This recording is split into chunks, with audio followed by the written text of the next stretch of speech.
Back in 1992, 30 years ago, there was the Summer Olympics, and there was a runner whose name is Gail Devers. I think we have a photo of her, an amazing runner. She was expected to win every race she entered, and in particular, there was the one that was the 100-meter hurdles. So they run 100 meters and they jump over all these hurdles. And so she was expected to win this event at the Olympics. So she started out well. She was out ahead of everyone else in the race until the very last hurdle. Disaster struck. And she hit that hurdle and she went down. And she rolled across the finish line, but she went from first to fifth because of that stumble right at the end of the race. So she started well, she ran the race well, but she did not finish well. And that's the theme for today as we come and think about the life of Gideon, which we've been looking at over the last 2 weeks.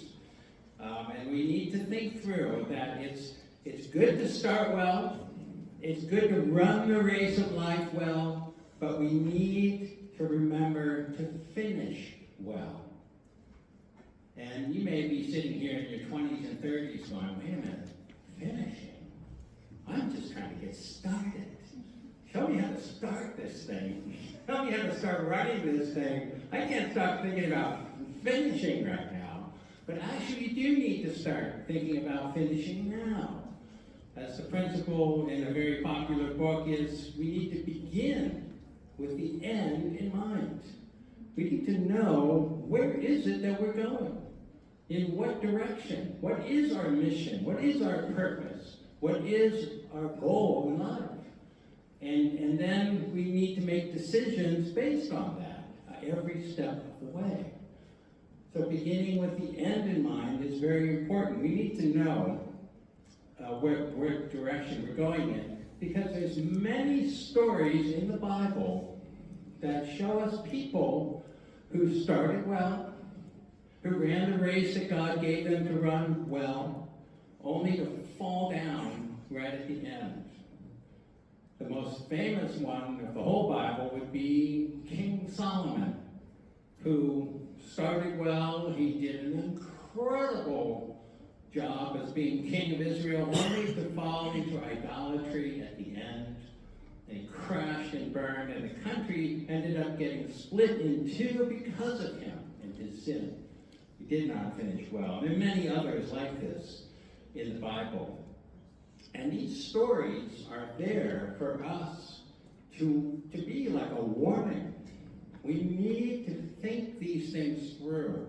We need not to lose our focus about what our purpose and intent is for life, so that we stay on course and we don't go off to the left or to the right.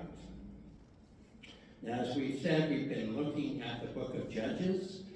Originally, we were going to do 2 weeks for Gideon, but we talked about this week and realized there's one more message in here.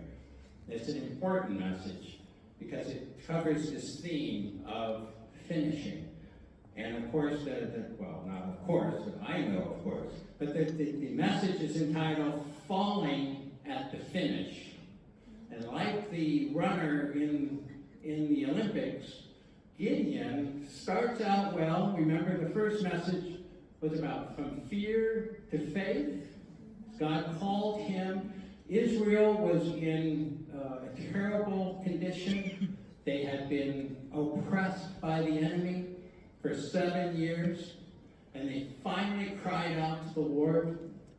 And God said, and came to Gideon. He was just a young man. And he said to Gideon, you are a valiant warrior, and I want you, through you, to deliver Israel from the enemy. Remember how he felt about himself at the beginning?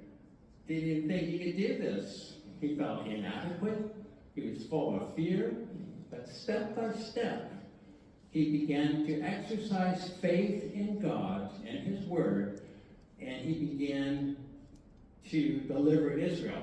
What was the first thing that he did? Do you remember? He tore down the idols of Israel that they were worshiping, that were sitting right in his father's property. And so that was the first courageous thing he did, tearing down those idols and putting the altar of God in that place. Yahweh is Shalom. Put that in its place. So that was his first major act, and maybe his most important. But then, by faith, step by step, and this is when he learned what we talked about last week. He found strength in weakness. God's strength available to help empower him in his weakness, to deliver Israel. And remember how God took 32,000 men and said, no, that's too many. He brought it down to 300. And through that 300, he delivered Israel from their enemy.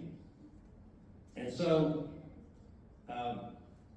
all of that was noted in Gideon, his faith, and we see this recorded in the New Testament. They look back on his story and go, that man was a man of faith. We find this in Hebrews chapter 11. I wanted to remind us of this in chapter 11, verse 32. It says, and what more shall I say? For time will fail me if I tell of Gideon, there he is, Barak, Samson, Jephthah, of David and Samuel and the prophets, who by faith conquered kingdoms, performed acts of righteousness, obtained promises, shut the mouth of lions, quenched the power of the fire, escaped the edge of the sword. And here I think is talking about Gideon. From weakness were made strong, became mighty in war, putting foreign armies to flight. So Gideon gets this incredible military victory. And usually, when you look back at the previous stories, it would be the victory, and then there would be rest in the land. The land would be undisturbed for a period of time. But that's not how Gideon's story goes.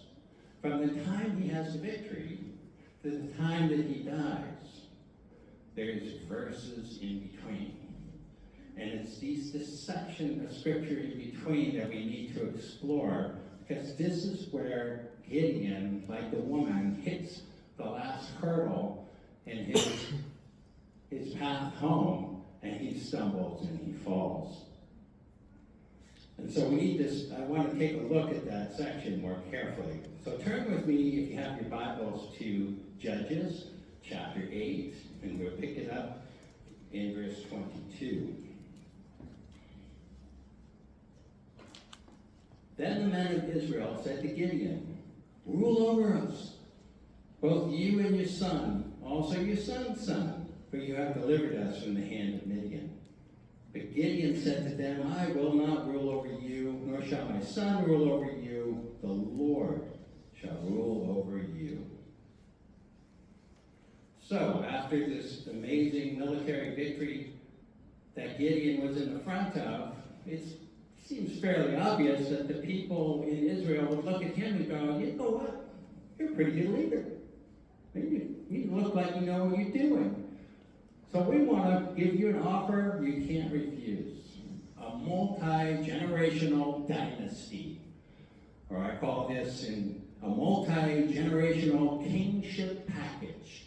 Sounds like this is a negotiation. They're trying to persuade him to lead Israel like a king. And it's not only you, but your son and your grandson. We would like for you to rule over us. And that seems reasonable given what he had just accomplished. But there's something that starts to go off here. Number one, and this is why I had Tim read from Deuteronomy, because that passage in Deuteronomy was written for people who would become king. Now, Gideon says, I'm not going to become your king. That what we're going to see is he's going to act like one. And so that's why I'm applying that biblical text to Gideon to see how he operates. So, for example, it said in that Deuteronomy passage that people are not the one to choose their king. Only God can choose who the king would be in Israel. So this is the first thing that's off, is the people themselves want to choose Gideon. And there's no mention of God here. In fact, there's no mention of God at all in terms of the people coming to Gideon. They do not recognize that it was God who had established that victory through Gideon. They were just looking at Gideon. And this is pretty typical of us human beings. We love our heroes. We love our superstars. We love putting people up into the lights and say, wow, that person is awesome. We put people even in the place of God in some cases in order to just exalting people, but forgetting about God. And that seems to be part of what's happening with these people in relationship to Gideon. But Gideon, bless his heart, has a very good response. He says, no, I'm not going to rule over you, and my son's not going to rule over you either. The Lord will rule over you. So he gets that right. And if the story ended here, he would end it strong.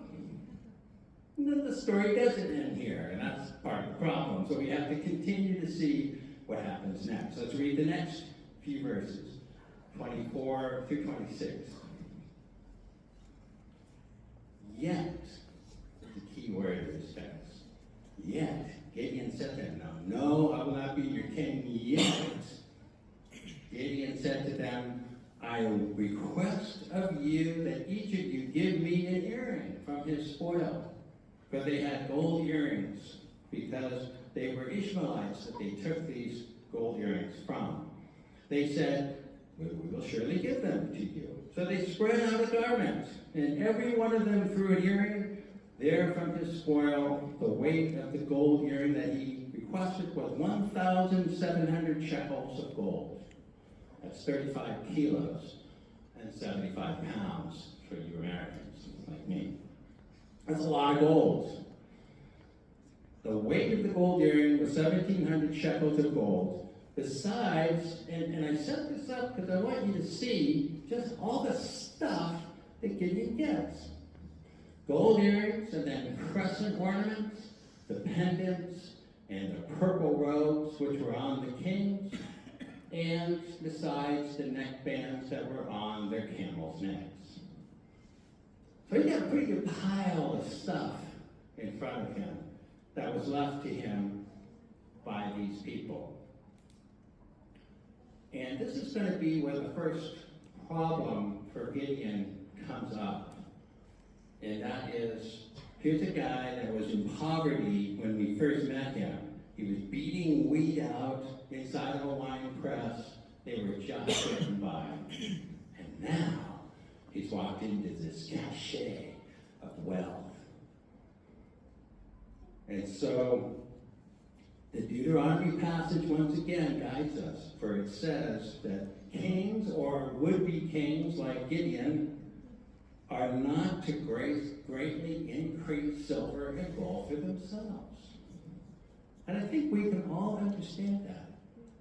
Money, and if we get a lot of money, will be a temptation for us to rely on that and not on the Lord. This is a common problem for people, is especially with a poverty background. They come into the money, and then all of a sudden they're grabbed by it, and their relationship with the Lord goes off the rail. What did Gideon do with his wealth? Well, the first thing he did is verse 27. Gideon made an ephod and placed it in his city Ophrah, and all Israel played the harlot with it there, so that it became a snare to Gideon and his household.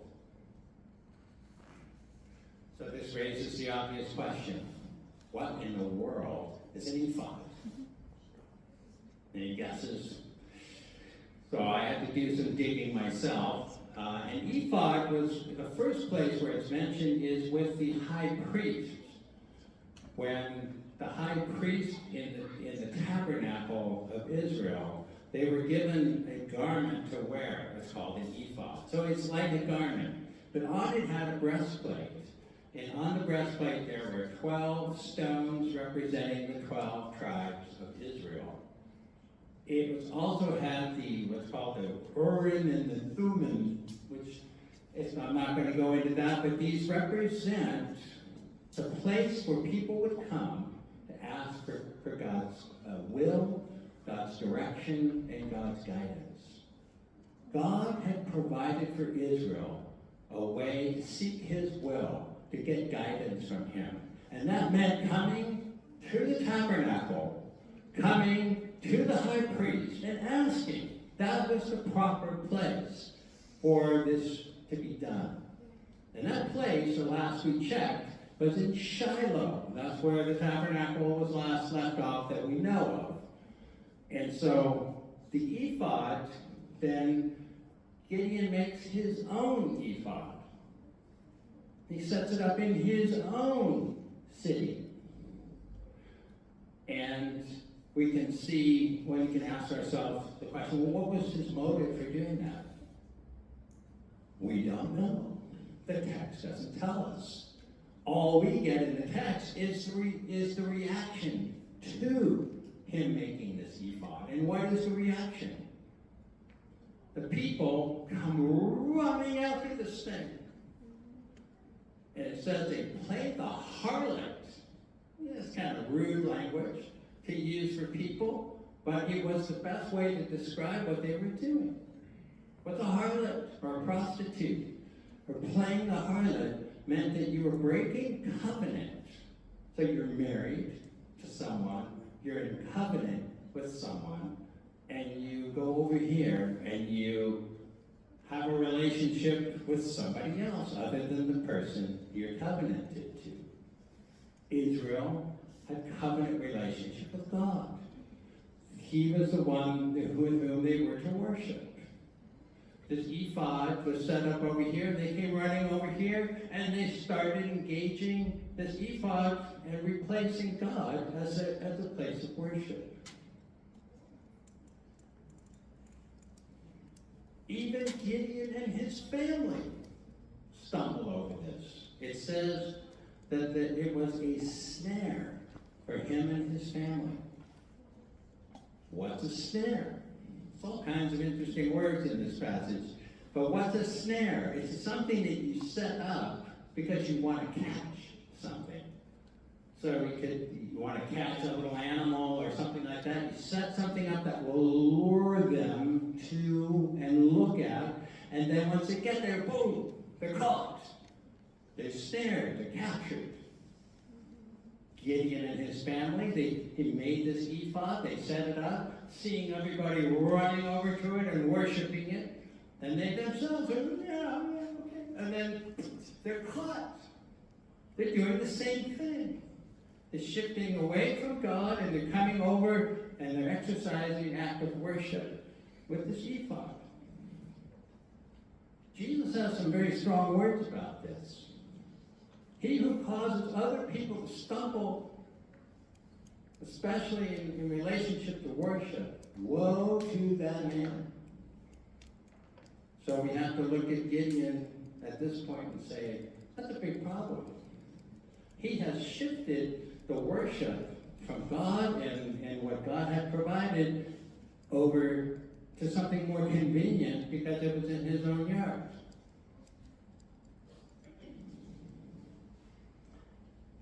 The passage continues. He goes deeper. It says let's read verses 29 and 30. When Jerubbaal, that is Gideon, the son of Joash, went and lived in his own house. Now Gideon had 70 sons, who were the direct descendants, for he had many wives. His concubine, who was in Shechem, also bore him a son, and he named him Abimelech. Okay, so he's accumulated wealth, he's altered Israel's point of worship, And then he married many women and multiplied his family through polygamy. And lastly, he had a concubine. Now, this is a relationship with someone that's not marriage. There's no contractual obligation on his part with this concubine. But he has a son through this person because apparently having many wives was not enough. And he named him Abimelech. What does Abimelech mean? My father is king. So for someone who refused kingship, he sure is acting an awful lot like a king. Right? With this many wives. Most kings, these pagan kings would have a harem of wives. They want to have many children. Because that's what kings did. And concubine is low moral standard. It's whomever I think is interesting, I have a relationship. And he's doing all of these things. And what's interesting is he's doing all of these things after the great military victories that he had in God, delivering his people from the Midianites. And I think we all understand something here, that the weakest moments in our lives come after our greatest victories. We can be doing so well, and then we kind of hit cruise control, go into coast mode. And we pull our foot off. We put our guard down. He stopped growing in faith. Wasn't so needy and dependent on the strength of God in his weakness. Now he was riding on this victory, and his behavior started moving away, step by step. And his actions were absolutely devastating to his family and to the nation of Israel. Let's look at these last few verses that we'll look at today, verse 33 through 35.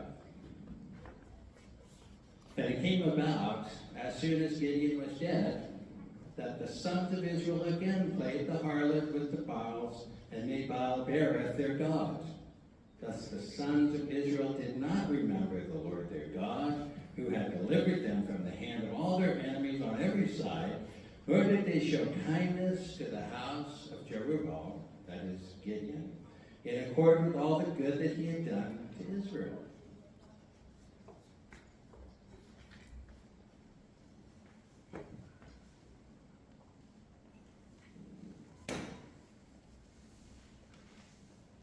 There's no denying that Gideon started his race well.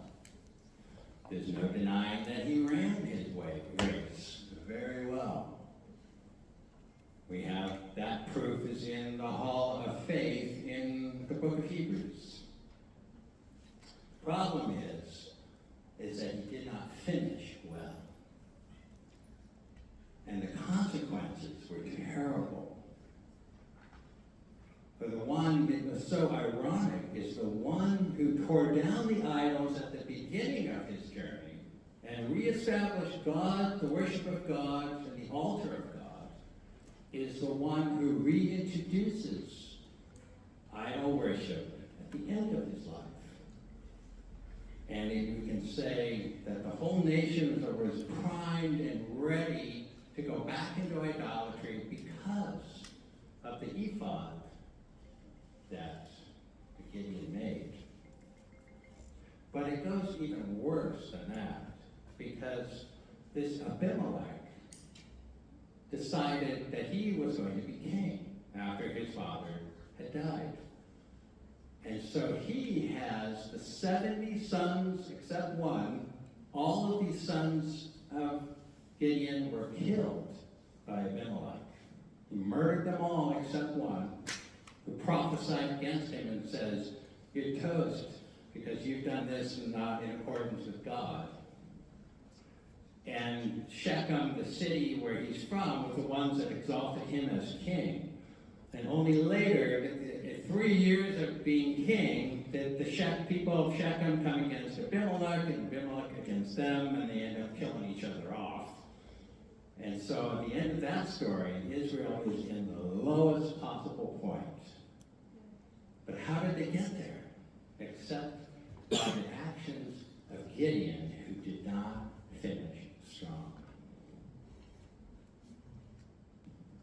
And so I just want to take a little bit of time to try to consider, what are we to take from this story? How does this speak to us today? Well, first of all, we know that the journey of following Jesus is never an easy journey. There's always danger every step of the way, and we always must remain vigilant from the beginning, in the middle, and to the end. The race is not over until it's over. I saw a race again on YouTube. A guy, I think this was an Olympic race. He was way ahead of the pack. He's about 20 to 30 meters from the finish line, and he starts to celebrate. Woo-hoo! You know, he's raising his fist, he's pumping, he's looking up in the stands, looking for mom and dad, 20 to 30 meters from the finish line, and guess what happens? Right at the finish line, somebody else goes across and wins the race. He loses because he lost sight of the finish line and started celebrating too soon. Busted. And of course, this video is playing forever and ever, looping, and everyone gets to watch this again and again. That's not how I want to be remembered. So we must get to the finish line. The Apostle Paul, who was in the middle of his race when he says these words in Acts chapter 20, he's giving his testimony to people, describing how he sees himself. He says this, Acts 20:24, I consider my life worth nothing to me if only I may finish the race and complete the task the Lord Jesus has given to me. And here's the thing about this journey. Not only is it dangerous, but the things that are a danger to us they can be big things, but oftentimes it's the little things that get us, the subtle things. It's being drawn away, a little deviation here, a little temptation here, a little time on the website I shouldn't be looking at over here. Oh, I discovered incognito over here. Look at that. People don't even know what I'm looking at. How clever am I? And so we're looking at stuff we shouldn't be doing. We're hiding things we don't want others to see, little by little, piece by piece. We don't go running out usually to go do some incredibly stupid, sinful act.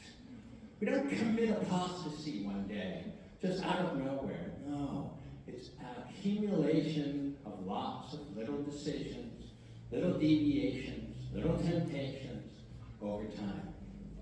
And the next thing we know, we're far, far away from where we're supposed to be. Think of the 4 areas that Gideon struggled with after the victory.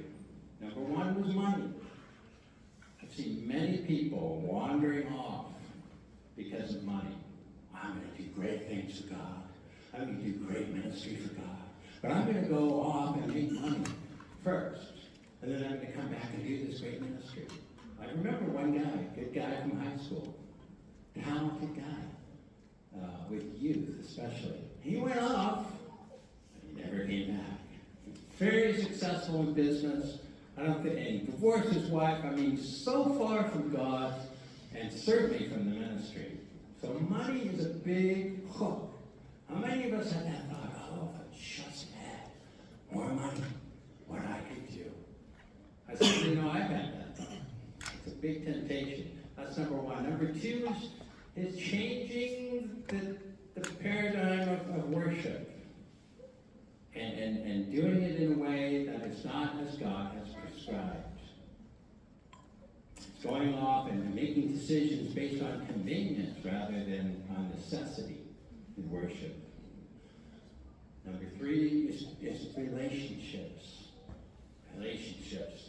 I can't tell you how many people I have seen in my life in ministry who are starting out well, they're just getting started, and then boop, here comes a relationship. And they're embroiled in this relationship, and they're off the track. I've seen this over and over again. And it's always somebody comes in, and I'm now embroiled, and I'm off the path. Relationships. And finally, it's just pride. I mean, who names their kid, "My father is king"? Right. Well, somebody who's thinking pretty well of himself. I think that's why he do that. And so he's professing humility. Oh, no, king. But he's practicing pride. His life is demonstrating it through his actions. Proud person. These 4 things are just huge in terms of what they can do to get us off the path that God has chosen for us. Paul says, the love of money, this is for the money, the root of all evils, and by some for longing for it have wandered from the faith. That's about the money. I missed that. Sorry. So, the question is, how do we run this race so that we finish well? What are we supposed to do? And Paul helps us here again. In 1 Corinthians, he says this, therefore, I run in such a way as not without aim. I'm aiming for something. I box in such a way as not beating the air. I have a target. I'm aiming for something again. I discipline my body and make it my slave so that after I have preached to others, I myself may not be disqualified. How many people have been disqualified? Powerful ministers of the gospel of Jesus Christ who have been disqualified. Over and over again we see this. Because they've allowed something to come into their life and lead them off the path. And so I think we need to look at the instruction that's given to us in the book of Hebrews, chapter 12, verses 1, 2, and 3. How do we run this race? Therefore, since we have so great a cloud of witnesses that is surrounding us, let us also lay aside every encumbrance and the sin which so easily entangles us, and let us run with endurance the race that is set before us, fixing our eyes on Jesus. Let me stop right there. What's the finish line? It's a person. The person's name is Jesus. Finish line is not on this side of life. It's through death's door and on the other side. That's the finish line. I cross through the door of death and I open up my eyes into the arms of Jesus. That's the finish line. It's a person, and his name is Jesus. We fix our eyes on him, the author and perfecter of faith, who for the joy set before him endured the cross. When did Jesus say, "It is finished"? When was he finished? On the cross. He uttered those words on the cross. It is finished. He endured that cross, despising the shame, and sat down at the right hand of the throne of God. For consider him who has endured such hostility by sinners against himself, so that you will not grow weary and lose heart. You hear what they're saying? That what Paul's saying again and again? It's about vigilance. It's about diligence. It's about endurance. It's about having a fixed object. We know what we're aiming for. What we're aiming for is a person. about becoming and being face to face with Him in the end. That we're going to give an account for what we've done with this life. And we're going to give that account to Jesus face to face. No one understood this better than the Apostle Paul. But when he did get to the end of his life, and he knew that his journey was over, listen to what he says.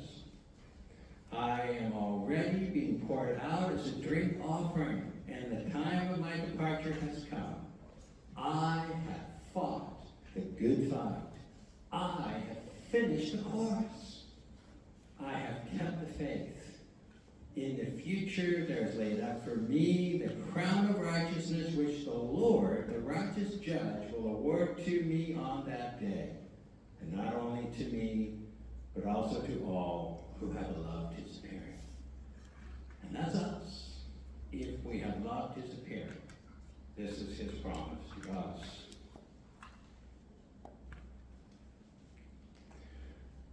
I would like to take a few minutes, if we can, just to reflect on this. What is your mission and your purpose in life? What does it look like for you to finish well? You need to have, if you're beginning your race, you need to have an end in mind. Where are you going? And how will you know when you get there? Is it, as Paul talks about, a person whose name is Jesus? Is He the one that we're considering, that we're meditating on, we're thinking about? We're longing for to see Him face to face. And that we are doing everything that we're doing in life is a decision that is this going to help me get closer to Jesus? Or is this going to take me away from Him? And I want us just to take a couple of minutes. We don't normally do this, but I'd like to just have us think about these things.